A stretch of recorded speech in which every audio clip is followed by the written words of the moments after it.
السلام عليكم. بسم الله ما شاء الله لا قوة إلا بالله.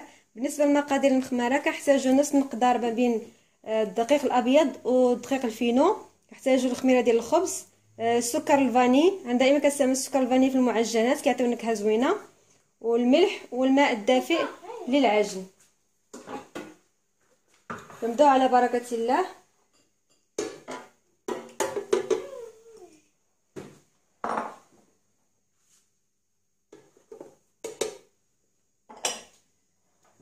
كنعجنوهم مزيان، العجينة تكون لينة.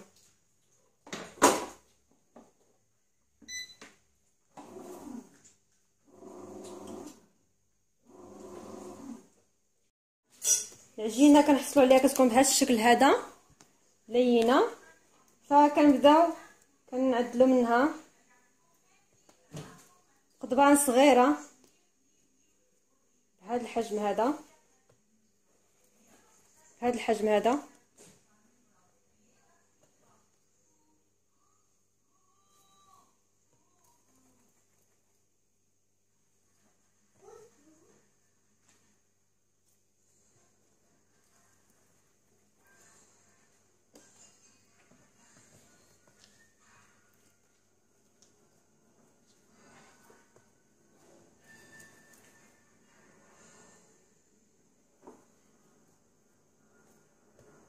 هنايا على حسب الحجم اللي بغيتي حجم كبير، بغيتي حجم صغير.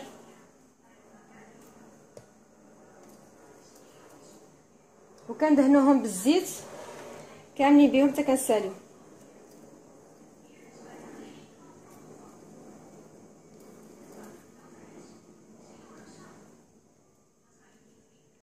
من بعد ما دهنتهم كاملين بهم بالزيت فكناخذوا الزبده ماشي دايبه مزيان، وانما باقا غير باليدين كنخدموا بها هي شويه ديال الزيت، غير هنا لان درجه الحراره يعني عاليه، اللهم اجرنا من نار جهنم، فهي ما دايباش وانما غير باليدين هكا بالصهد ديالها.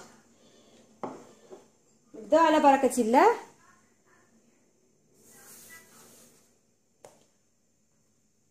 ما كنطلقوهاش رقيقه بزاف، فقط غير واحد شويه بحال هكا. وكناخذوا الزبده، هادو ديال الزبده هما اللي كنديرهم هنايا، وكنرشوا بالطحين ديال الفينو وكنطويوها على جوج.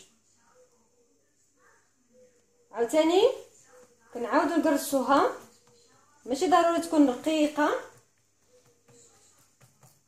وكناخذوا من الزبده اللي هي طروف، هي اللي كنفرقوا بها،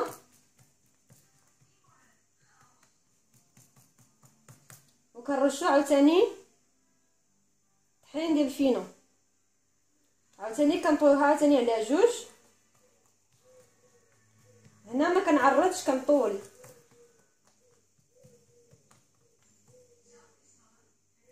نفس الشيء كناخذوا الزبده هي اللي كنفرقوا بها، اللي سميتها المفروقه او المخماره.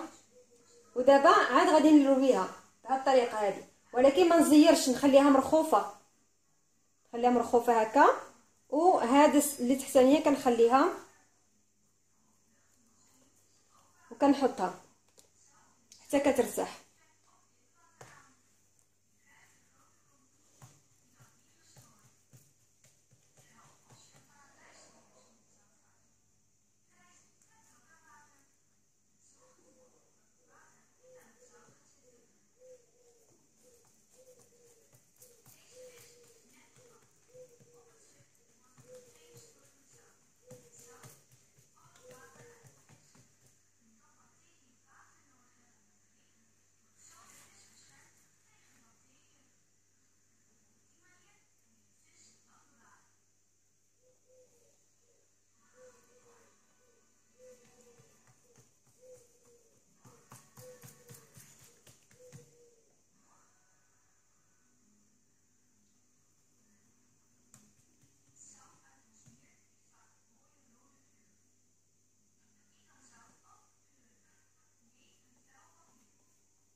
من بعد ما ساليت اخر وحده كنبدا اول وحده هي اللي كنبدا بها.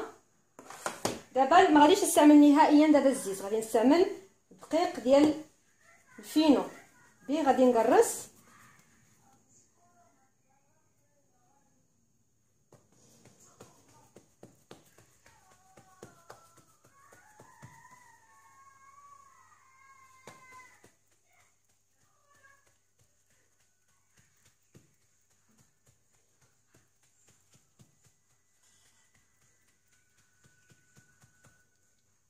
وكنديرهم في بنديل، في لاطه مغطيه بمنديل، نخليهم حتى كيخمروا.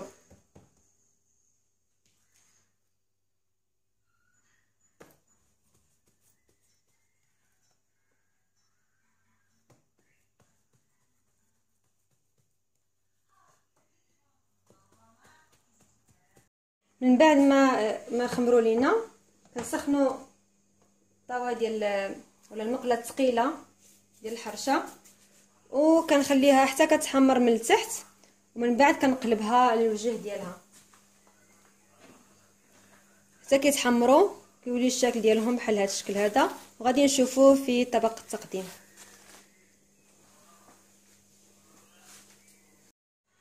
المفروقه ديالنا ولا المخماره الطريقه الغرباويه ها هو وجد. غادي تشوفوا كيفاش انه مفروق من الداخل، كله طبقات، كله كيشهي. تحيه للناس الغرب، في امان الله.